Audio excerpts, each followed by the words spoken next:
In this section, we'll show you how to install rough split shakes. The tools, materials, and equipment needed for the project are those reviewed in the early segments of this video. You'll also want to reference the instructions for installing substrates and providing adequate ventilation found under the heading Planning and Preparation. This is important. Rough split shakes must be installed over sheathing with nail holding strength, such as 7/16 inch plywood or OSB. Before installing the first course, we'll cover panel spacing. Rough split shakes expands and contracts like other plastic siding, so it's important that the panels be spaced according to the panel temperature at the time of installation. Otherwise, gaps will be too large or too small, creating the potential for dislocking side tabs or distorting or buckling the panel. Panels installed previously at different temperatures do not require adjustment. Each panel has a panel thermometer that displays the panel temperature and indicator lines that will guide proper installation. The thermometer is on the upper right-hand corner of the panel, and the indicator lines are on the upper left-hand corner. Panels must be spaced according to the panel temperature at the time of installation. Cells on the thermometer change color to indicate the temperature. If two cells show a change, use the brighter color as the temperature. If the panel temperature is 0, align the second panel to the 0 temperature indicator. If it's 30, set it to the 30 line, and so on. If it indicates a temperature of 160, butt the panels tight. Anytime the temperature cell is brighter between two temperatures, position the panel so it's between those two indicator lines. Now we're ready to install our first course. Begin by installing a starter strip within 1 inch of the corner. If you plan to use a mitered corner post, however, be sure the starter strip is installed to the edge of the corner. An alternative to using a starter strip is to use J-channel in place of the starter strip to receive the bottom edge of the panel. Cut 2 inches off the top course of the panel at indicator A, which is located above the nail slots. This will result in a straight edge on the right side of the panel. Starting on the right side of the wall, hook the bottom locking leg of the panel into the starter strip and slide the panel into the corner post or receiving channel. Leave a 1/4 of an inch space between the panel and the corner for expansion.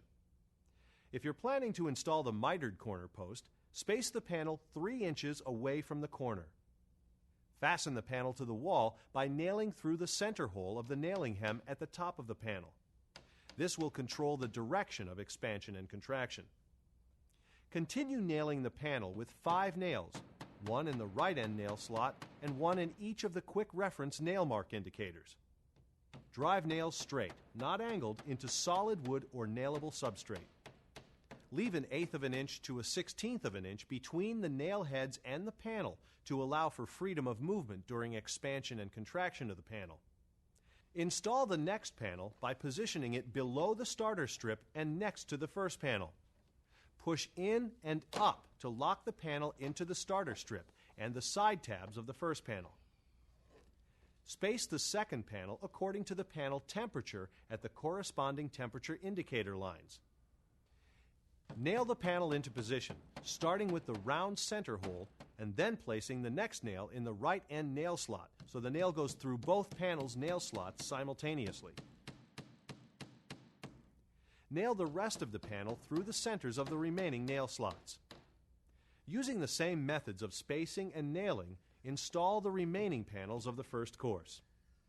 Because of Rough Split Shake's precision locking system, it's important that the first course be installed level and evenly. This will help ensure a consistent application up the wall. Now we'll install the second course of Rough Split Shakes. Cut 29 inches off the right side of the panel at indicator B, which is located above the nail slots, cutting straight through the panel.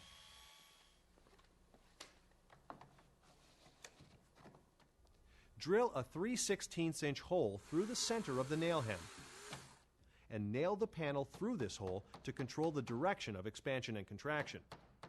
Now, nail through the centers of the remaining nail slots. Continue the second course as you did the first, aligning panels according to temperature, nailing through a center hole, then fastening in the center of the nail slots. Consistently allow 3 inches where the mitered corner post will be installed. To install rough split shakes under a window or other opening, install undersill trim. Cut the panel to fit under the opening.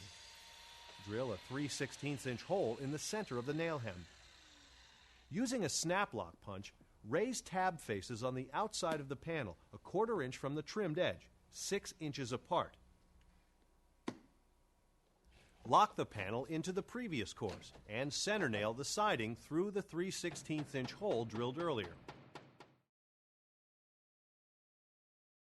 Cut the panel to fit over the window by measuring from the locking tab of the previous row to the bottom of the receiving pocket. Add 1/8 of an inch to this measurement. Turn the panel over and, using this measurement, measure from the bottom of the return leg. Cut the panel to this dimension. Install the cut panel by positioning the panel over the window and into the receiving pocket.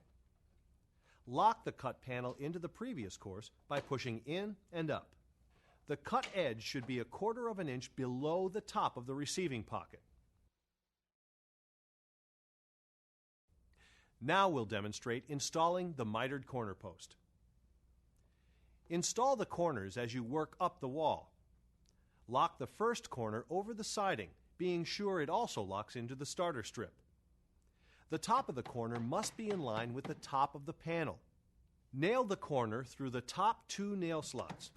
The right side corner gap has cut marks at 1/8 inch increments to allow you to fit the corner to differing panel heights you may encounter as you finish a course. Trim the corner gap as needed to fit the panel.